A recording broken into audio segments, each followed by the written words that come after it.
క్రీస్తునందు సహోదరి సహోదరులారా, ప్రభువైన యేసుక్రీస్తు నామములో హృదయపూర్వక వందనాలండి. ముందుగా ఇంత మంచి సమయాన్ని ఇచ్చిన తండ్రి దేవునికి ప్రభువైన క్రీస్తు ద్వారా కృతజ్ఞతలు చెల్లిస్తున్నానండి. అందరూ బాగున్నారండి. వాక్యం చదువుకొని ప్రార్థన చేసుకున్న తర్వాత పాఠంలోనికి వెళ్దామండి. లూకా రాసిన సువార్త 2వ అధ్యాయం. లూకా రాసిన సువార్త 2వ అధ్యాయం 52వ వచనం. యేసు జ్ఞానమందును వయసునందును దేవుని దయందును మనుషుల దయందును వర్ధిల్లుచుండెను. ప్రార్థన చేస్తున్నారు.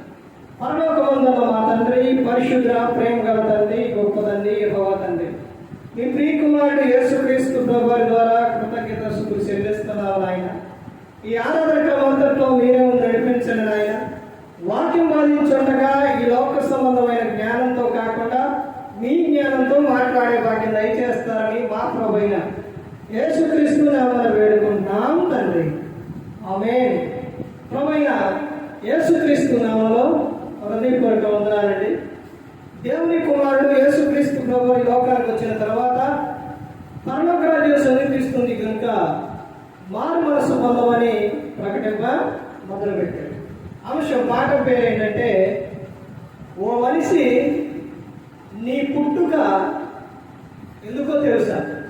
మనిషి నీ పుట్టుక ఎందుకో తెలుసా? ఎందుకు నీ పుట్టుక? నీ పుట్టుకలో ఉన్న ఒక అర్థం ఏంటి? అసలు నువ్వు ఎందుకు పుట్టావు? రోజున చాలా మంది పుట్టినరోజు జరుపుకుంటారు. ఆ రోజున అడగవలసిన విషయం ఏంటి అంటే, నువ్వెందుకు పుట్టావు అని అడిగితే ఏం చెప్తారు? ఏం చెప్తారు? కానీ మనిషి పుట్టుకలో ఒక పరమార్థం ఏంటి అని అంటే, దేవుడు, తండ్రి అయిన దేవుడు నరుణ్ణి ఎందుకు లోకంలోని జన్మించారు అంటే, ఆయన మనిషిని పుట్టించారు అంటే, క్రీస్తు మహిమార్థమై. ఎవరి కోసం అంటే, యేసుక్రీస్తు ప్రభువారి కోసం. నిన్ను నన్ను చేసింది, లోకంలో పుట్టించింది ఎందుకనంటే యేసుక్రీస్తు ప్రభువారు కోసం. ఆయన కోసం, ఆయనతో సహవాసం కలిగి నువ్వు ఉండటకు. ఆయనతో సహవాసం కలిగి ఉంటే ఆయన లక్షణాలు వస్తాయి. నువ్వు ఎవరినైతే స్నేహం చేస్తావో ఆ లక్షణాలే వస్తాయి. సామెత చెబుతారు, 6 నెలలు సహవాసం చేస్తే వాడు అవుతారంట. కానీ నువ్వు చేసే సహవాసం ఎవరితో? ఈ సహవాసం ఎవరితో? చాలా మంది ఎవరు సహవాసం కోరుకుంటారంటే, మూవీలు చూసేవారు సహవాసం, మందు తాగేవారు మందుతో వాళ్ళ స్నేహాలు, ఎక్కువగా మాట్లాడేవాళ్ళు వాళ్ళ స్నేహాలు, మరి వస్త్రాలను ఎక్కువగా ఇష్టపడేవాళ్ళు వాళ్ళ స్నేహాలు, తిరిగేవాళ్ళు వాళ్ళ స్నేహాలు, ఎవరు స్నేహం వాళ్ళు కోరుకుంటారు. మరి నీ స్నేహం ఎవరికో? నీ పుట్టుక ఎందుకో తెలుసా? నీ పుట్టుకలో ఉన్న ఒక పరమార్థం ఏంటో తెలుసా? నిన్ను ఎప్పుడు దేవుడు ఏర్పరచుకున్నారో తెలుసా? జగత్ పునాది వేయబడక మునుపే క్రీస్తులో నిన్ను ఏర్పరచుకున్నారు. ఎందుకంటే క్రీస్తుతో నువ్వు సహవాసం చేయాలి. నువ్వు దేవుడి ఎదుట ఎలా ఉండాలంటే, అపోస్తలుడైన పౌలు గారు ఎఫెసీయులకు రాసిన పత్రిక 1వ అధ్యాయం 4వ వచనంలో ఉంటుంది. ఎలా ఉండాలంటే, పరిశుద్ధులుగా, నిర్దోషులుగా, ప్రేమ కలిగి ఉండాలని కోరుకున్న దేవుడు.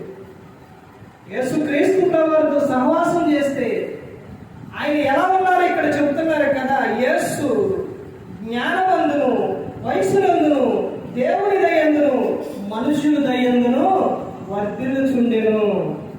నువ్వు ఆ విధంగా వర్ధిల్లుతావు. యేసుక్రీస్తు ప్రభువారు ఎలాగైతే వర్ధిల్లారో అదే విధంగా నువ్వు కూడా ఏమైతావు? అదే విధంగా నువ్వు కూడా వర్ధిల్లుతావు. ఆ విధంగా ఉండాలనే దేవుడు కోరుకున్నారు. తర్వాత ఇంకా చూడండి, ప్రసంగి గ్రంథం 6వ అధ్యాయం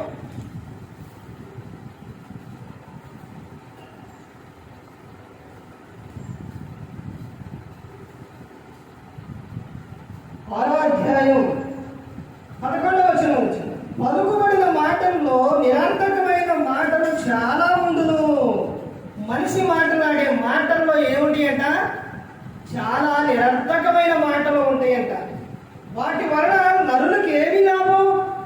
నువ్వు మాట్లాడే మాటల వలన నీకు ఏమన్నా ప్రయోజనం ఉందా? నువ్వు మాట్లాడే పనికి మారిన మాట వలన ఏమైనా ప్రయోజనం ఉందా? ఆ నరులు మాట్లాడుకునే మాటలు ఎలాంటి అంట? నిరర్థకమైన మాటలు చాలా ఉండును. వాటి వలన నరులకు ఏమి లాభం? నిన్ను పుట్టించింది వ్యర్థమైన మాటలు మాట్లాడుకోవడానికి కాదు దేవుడు. తర్వాత కింద చెబుతున్న విషయం చూడండి. నీడ వలె తమ దినములన్నీ వ్యర్థముగా గడుపుకొని మనుషులు బ్రతుకునందు ఏది వారికి క్షేమకరమైనదో ఎవరికి తెలియను? చూసారండి, ఎవరికి తెలియను? తర్వాత చెబుతున్న వారు పోయిన తర్వాత ఏమి సంభవించిన వారికి ఎవరు చెప్పగలరు? పోయిన తర్వాత ఎవరైనా చెప్పగలుగుతారా? చెప్పలేరు. నువ్వు బ్రతికి ఉన్నప్పుడే తెలుసుకోవాలి. నువ్వు ఈ లోకంలో ఉన్నప్పుడే తెలుసుకోవాలి.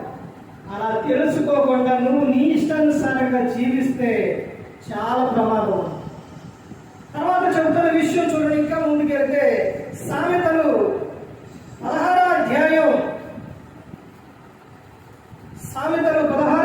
4వ వచనం. యెహోవా ప్రతి వస్తువును దాని పని నిమిత్తము కలుగు చేసెను. చూశారండి, యెహోవా ఏం చేసిండు? ప్రతి వస్తువు కూడా దాని పని తెలుస్తుందంట. దాని పని. ఇప్పుడు ఇప్పుడు చైర్ ఉంది. ఈ చైర్ కూర్చోడానికి ఉపయోగపడుతుంది. ఇప్పుడు ఇంకా ప్రతి ఒక్కటి కూడా ఏ వస్తువు అయినా కానీ ఆ వస్తువు వాటి పని ఏం చేస్తుందంట అక్కడ? చూడండి, మరలా చదవండి. 54వ వచనంలో యెహోవా ప్రతి వస్తువును దాని పని నిమిత్తము కలుగు చేసెను. ప్రతి వస్తువుకి ఒక పని ఉంది. మరి నీకు లేదనుకుంటున్నావా? భూమి మీద పుట్టిన నీవు వ్యర్థుడవు కాదు. భూమి మీద పుట్టిన నీకు పని ఉంది. నువ్వు జీవనోపాధి కోసం పని చేయాలి. తర్వాత దేవుని పనులు ఎందుకు కూడా నువ్వు ఆసక్తి కలిగి ఉండాలి. నీకు భూమి మీద పని ఉంది. దేవుడు నిన్ను లోకానికి పంపించింది, నిన్ను పుట్టించింది, నిన్ను కాపాడుతుంది. ఎందుకు అని అంటే నువ్వు నిత్యము కూడా ఆయన పనుల విషయంలో ఉండాలి. ఆయన యందు భయభక్తులు కలిగి ఉండాలని. నీ పుట్టుక ఎలాంటిదో, నీ పుట్టుకున్న ఒక ఆశ్చర్యం ఏంటో చూస్తే కీర్తన గ్రంథం 139వ కీర్తన 139వ కీర్తన 13వ వచనం చూడండి. నా అంతరంద్రియములను నీవే కలుగు చేసినవి, నా తల్లి గర్భమందు నన్ను నిర్మించిన వాడవు నీవే. ఏమని చెప్తున్నారు? నా అంతరేంద్రియములను నీవే. అంతరేంద్రియములు కలుగు చేసింది ఆయనే. తల్లి గర్భమందు నన్ను నిర్మించిన వాడు నీవే. నీవు నన్ను కలుగు చేసిన విధము చూడగా భయమును ఆశ్చర్యమును నాకు పుట్టుచున్నవి. ఆయన కలుగు చేసిన విధానం, మనిషిని కలుగు చేసిన విధానం చూడండి.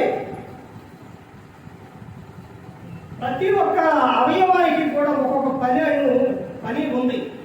అన్నిటినీ కూడా ఐక్యతగా దేవుడు కలుగు చేసి మనను కలుగు చేసే విధానం చూస్తే ఒక ఆశ్చర్యం కలుగుతుంది. తర్వాత ఇంకా చెప్తున్న విషయం ఏంటంటే, అందును బట్టి నేను నీకు కృతజ్ఞతాస్తుతులు చెల్లించుచున్నాను. నీ కార్యములు ఆశ్చర్య కార్యములు. ఆ సంగతి నాకు బాగుగా తెలిసి ఉన్నది. నేను రహస్యమందు పుట్టిన నాడు భూమి యొక్క అగాధ స్థలంలో విచిత్రముగా నిర్మింపబడిన నాడు నాకు కలిగిన ఎముకలను నీకు మరిగా ఉండలేదు. నేను పిండమునై ఉండగా నీ కన్నులు నన్ను చూచెను. నియమింపబడిన దినములలో ఒకటైనను కాకముందే నా దినములన్నీ నీ గ్రంథములో లిఖితములాయెను. చూశారండి, నేను పిండమునై ఉండగా నీ కన్నులు చూచెను. పిండం ఎంత ఉంటుంది? అంత ఉంటుంది తల్లి గర్భంలో. ఆ పిండమునై ఉండగా ఆయన కన్నులు మనలను చూశాయి. మన పుట్టుక, మనిషి పుట్టుక ఒక ఆశ్చర్యం. అర్థమైందండి? చాలా అర్థం ఉంది. తర్వాత ఇంకా ముందుకెళ్తే చూడండి, ఎందుకో చెబుతున్నారు కదా. ఇవన్నీ కూడా తెలుసుకుంటూ వెళ్తే యెషయా గ్రంథం చూడండి. యెషయా గ్రంథం 1వ అధ్యాయం. యెషయా గ్రంథం 1వ అధ్యాయం 2వ వచనం. యెహోవా మాట్లాడుచున్నాడు, ఆకాశము ఆలకించుము, భూమి చెవియొగ్గుము. నేను పిల్లలను పెంచి గొప్పవారిగా చేసేదని వారు నా మీద తిరుగుబడి ఉన్నారు. చూశారంటే, ఆకాశం ఆలకించు, భూమి చెవియొగ్గు. నేను పిల్లలను ఏం చేశాను? కాపాడుతున్నాను. కాపాడుతూ ఉంటే వాళ్ళు ఏం చేస్తున్నారు? నా మీద తిరగబడుతున్నారు. ఇదిగో ఈ విధంగా వండుండి అంటే ఆ విధంగా ఉండవు. ఇదిగో ఇలా జీవించుండి అంటే ఎలా ఉండరు. మంచి నరుడికి నచ్చదు. తమ ఇష్టానుసారంగా, తమ ఆలోచన ప్రకారంగా నరుడు జీవిస్తూ ఉన్నాడు. అలా జీవిస్తే ఏమైతుందో తెలుసా? యవనుడా, నీ యవన కాలం ముందు సంతోషంగా ఉండు. నీ హృదయం యొక్క ఆలోచన చొప్పున, ఒక ఇష్టం చొప్పున జీవించు. కానీ వాటన్నిటి నిమిత్తమే దేవుడు నిన్ను తీర్పులోనికి తెస్తాడని గుర్తుపెట్టు.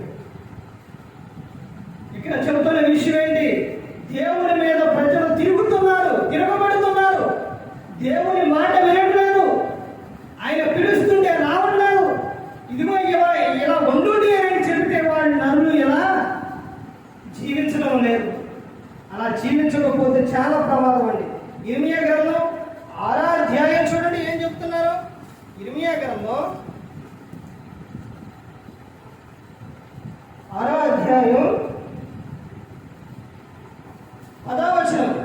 విందులని నేను ఎవరితో మాట్లాడేదను, ఎవరికి సాక్ష్యం ఇచ్చుదను, వారు వినుటకు తమ మనసు సిద్ధపరుచుకొనను కనుక వినలేకపోయేది. చూశారండి, ఎవరితో మాట్లాడేది ప్రభా? ఇక్కడ భక్తుడు చెప్తూ ఉన్నాడు.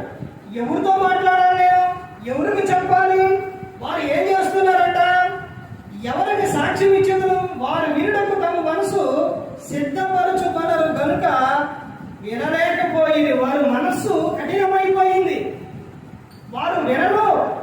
నేను ఎవరికి చెప్పాలి ప్రభా అని చెబుతూ ఉన్నారు. ఇదిగో వారు యెహోవా వాక్యమందు సంతోషం లేని వారే దాన్ని తృణీకరించుదురు. యెహోవా వాక్యాన్ని ఏం చేస్తారంట? తృణీకరిస్తారంట. ఎందుకు ఈ లోకంలో పుట్టాను? ఎందుకు నీ పుట్టుక? నీ పుట్టుక వల్ల ఏమైనా ప్రయోజనం ఉందా? ఒకసారి నువ్వు పరీక్షించుకో. దేవుడు నీ దగ్గరకు వస్తూ ఉంటే, వాక్యం నీ దగ్గరకు వస్తూ ఉంటే నువ్వు వింటున్నావా? వాక్యాన్ని ఏం చేస్తున్నావు? చేస్తున్నావు. నా వద్దు వాక్యం అంటున్నావు. నేను ఏమో వాక్యం అంటున్నావు. దేవుడు నిన్ను పిలుస్తున్నాడు. పిలుస్తూ ఉంటే నువ్వేం చేస్తున్నావు? నేను వినను అంటున్నావు. అలా వినకపోతే, దేవుడు పిలిచినప్పుడు వినకపోతే జరిగే విషయం ఏంటో తెలుసండి? ఏం జరుగుతుందో తెలుసండి? సామెతల గ్రంథం చూడండి. సామెతల గ్రంథం 1వ అధ్యాయం. సామెతల గ్రంథం 1వ అధ్యాయం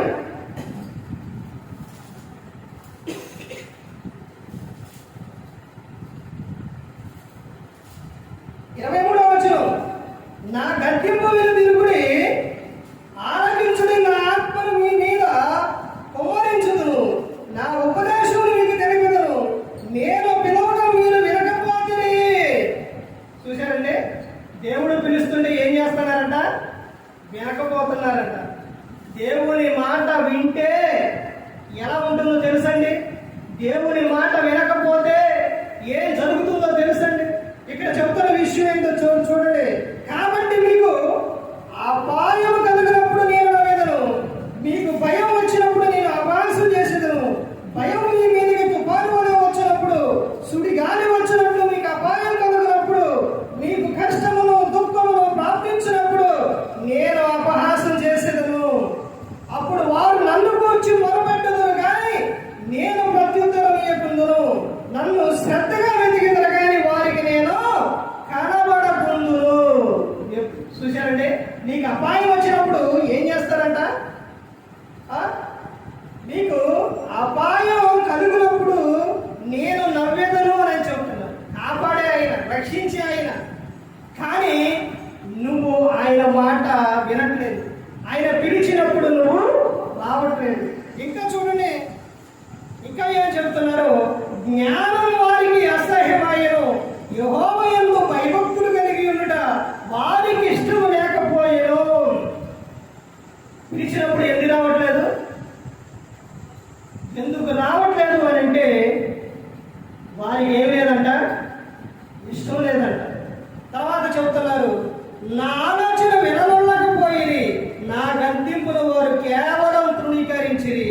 కాబట్టి వారు తమ ప్రవర్తనకు తగిన ఫలము అనుభవించెదరు, తమకు వెచ్చమగు వరకు తమ ఆలోచన అనుసరించెదరు.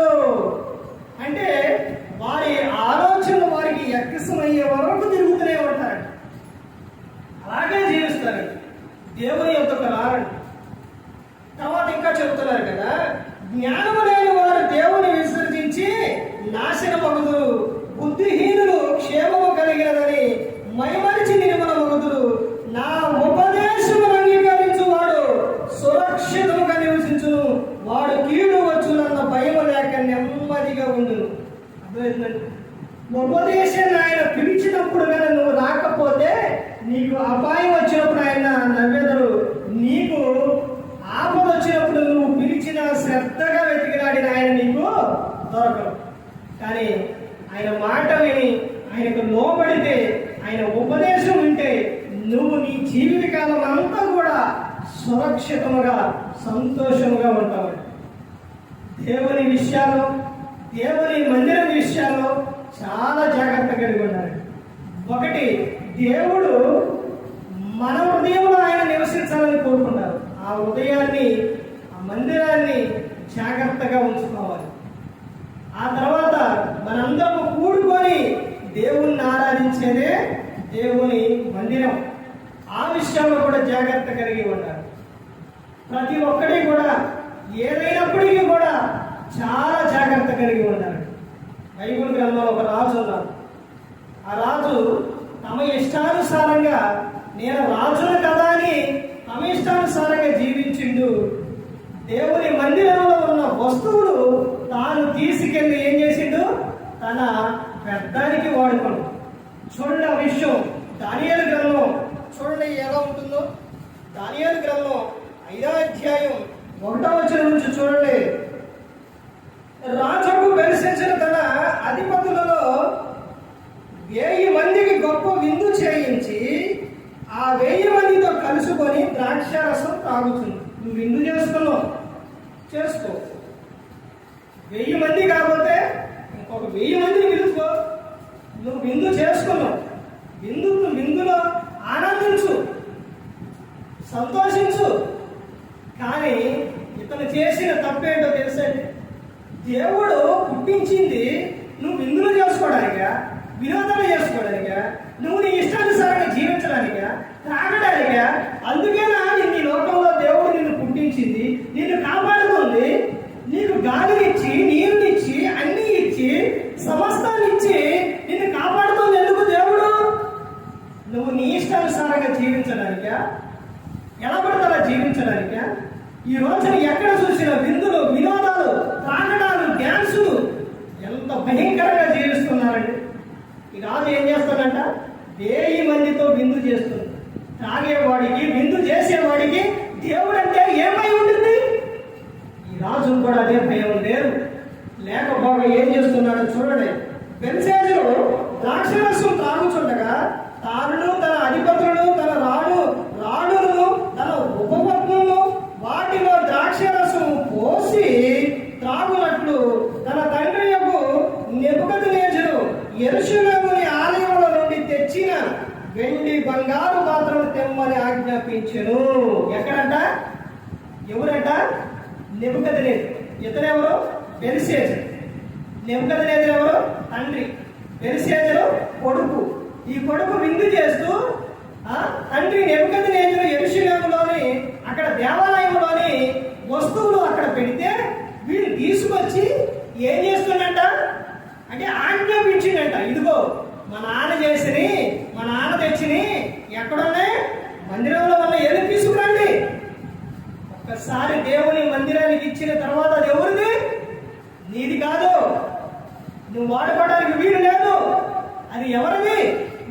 దేవునిది, దేవుని నిమిత్తమే వాడాలి, వ్యర్థంగా ఉపయోగించకూడదు. ఇక్కడ చెబుతున్న విషయం అదే. తాను ఏం చేసిందంట, మీరు వెళ్ళి మందిరంలో ఏమన్నాయంట, గ్లాసులు, పాత్రలు ఇవన్నీ తీసుకురండి. ఇవన్నీ ఎవరు తెచ్చినాయి? మా నాన్న తెచ్చినాయి. తీసుకురండి అంటే నీ ఇంటిలో నువ్వు విందు చేసుకుంటే నీ ఇంటిలో వస్తువులు తీసుకెళ్ళి పెట్టుకో. కానీ దేవుని మందిరంలో తీసుకొస్తే ఏం జరుగుతుందో చూడండి. అక్కడ తర్వాత ఏమని చెప్పి చూడండి, ఆజ్ఞాపించను. అందుకు వారు యెరూషలేములోని దేవుని నివాసముకు ఆలయముల నుండి తీసుకున్న సువర్ణోపకరణములను తెచ్చి ఉంచగా రాజును, అతని అధిపతులను, అతని రాణులను, అతని ఉపపత్నులను వాటిలో ద్రాక్షరసం పోసి తాగిరి. వారు బంగారు, వెండి, ఎత్తడి, ఇనుము, కర్ర, రాయను వాటితో చేసిన దేవతలను స్తుతించుచు ద్రాక్షరసం త్రాగుచుండగా ఆ గడియలోనే మానవ హస్తపు వేడు కనబడి దీపము దగ్గర రాజు యొక్క నగర గోడ పూత మీద ఏదో ఒక రాత రాయుచున్నట్టు నేను ఆ రాజు ఆ హస్తము రాయుట చూడగా అతని ముఖం వికారమాయను. అతడు మనసునందు కలవరపడగా అతని నడుము కీళ్లు వదిలి అతని మోకాళ్ళు గడగడ వణుకుచు కొట్టుకొనుచుండెను. రాజు గాఢ విద్య గలవారిని, కల్దీలను, జ్యోతిష్యులను పిలవనంపుడని ఆతురముగా ఆజ్ఞ ఇచ్చి బబులోనులోని జ్ఞానులు రాగానే ఇట్లను, ఈ రాతను చదివి దీని భావమును నాకు తెలియజెప్పు వాడెవడో వాడు గోదారంగు వస్త్రము కట్టుకొని తన మెడలో సువర్ణమయమైన కంఠాభూషణము ధరింపబడిన వాడై రాజ్యంలో 3వ అధిపతిగా ఏలును. రాజు నియమించిన జ్ఞానులందరూ అతని సముఖమునకు వచ్చింది, కానీ ఆ రాత చదువుటైనను దాని భావం తెలియచెప్పుటకైనను వారి వల్ల కాకపోయెను. అందుకు రాజుకు బెల్షస్సరు మిగులు భయాక్రాంతుడై తన అధిపతులు విస్మయముందునట్లుగా ముఖ వికారము గలవాడైను. రాజులకును అతని అధిపతులకు జరిగిన సంగతి రాణి తెలుసుకొని విందు గృహములకు వచ్చి ఇట్లను. ఇదంతా కూడా చదువుకుంటా వెళితే జరిగిన విషయం ఏంటంటే, మొత్తం కూడా ఈ రాజు తండ్రి యెరూషలేములోని మందిరంలోనికి తీసుకొచ్చిన వస్తువును తీసుకెళ్ళి అక్కడ అందరితో కలిసి విందు చేస్తుంది. ద్రాక్షరసం అంటే ఆ రోజున ఏంటో తెలిసిన ద్రాక్షరసం మత్తు, మద్యంతో సమానం. అవి తాగుతూ ఉన్నప్పుడు అక్కడ ఒక హస్తం వచ్చి గోడ మీద రాస్తూ ఉన్నారు. దాని అర్థం ఏంటంటే, అది ఏమని రాస్తుందంటే, మేనే మేనే టేకెర్ ఓపార్సిస్ అంటే దాని అర్థం ఏంటి అని అంటే, నీవు లెక్క చూడగా నువ్వు త్రాసులో తక్కువ వాడిగా కనబడ్డ, అయిపోయింది నీ పని, అయిపోయిందిక. దేవుని మందిరంలోని తీసుకొచ్చి ఆ వస్తువులు నీ ఇష్టానుసారంగా వాడావు, ఆ పాత్రను నీ ఇష్టానుసారంగా వాడావు కాబట్టి నీవిక రాజ్యానికి పనికిరాదు. ఇది ఎవరు చెబుతారంటే, ఈ విషయం దానియేలు గారు వచ్చి అతనికి చెబుతారు. ముందు రాత చెయ్యి వచ్చి హస్తం ఎప్పుడైతే రాస్తూ ఉందో కచ్చ లాడిపోయాడు. దేవుని వస్తువులు కానీ దేవుని విషయంలో కానీ ఎప్పుడు కూడా ఆటలాడకూడదండి. అర్థమైందండి? నీ పుట్టుక దేవుడికి విందులు చేసుకోవడానికి కాదు, వినోదాలకు కాదు. దేవుడు నిన్ను లోకంలో పుట్టించింది దేవుని మహిమార్థమై నువ్వు జీవించాలి. నీ ద్వారా దేవునికి మహిమ రావాలి, అలా జీవించాలి. ప్రతి ఒక్కరు కూడా గమనించుకోవాలి, ప్రతి ఒక్కరు కూడా తెలుసుకోవాలండి. యేసుక్రీస్తు ప్రభువు ద్వారా తండ్రి అయిన దేవునికి మహిమ వచ్చింది. ఆయనతో సహవాసం చేస్తే ఆయన లక్షణాలు మనలో కనపడతాయి. అందుకని ప్రతి ఒక్కరు గమనించుకోవాలి, ప్రతి ఒక్కరు కూడా తెలుసుకోవాలి. ఈ లోకం శాశ్వతం కాదు, శాశ్వతమైన లోకం ఉంది, పరలోకం. ఆ లోకానికి వెళ్ళాలి అంటే దేవుని యందు భయభక్తులు కలిగి ఉండాలి. ఏ ఒక్కరు కూడా నశించి నరకానికి వెళ్ళిపోకూడదని యేసుక్రీస్తు ప్రభువారు ఈ లోకానికి వచ్చి మనందరి కోసం శిలువలో తన ప్రాణాన్ని పెట్టి ఉన్నారు. మరి ఈ విధంగా నిలబెట్టి మాట్లాడించిన తండ్రి దేవునికి కృతజ్ఞతాస్తుతులు చెల్లిస్తూ ఇంతవరకు శ్రద్ధగా ఉన్న మీకు ప్రభు పేట నా హృదయపూర్వక వందనాలు చెల్లిస్తూ ఈ మాటను ముగిస్తున్న అందరికీ వందనాలు.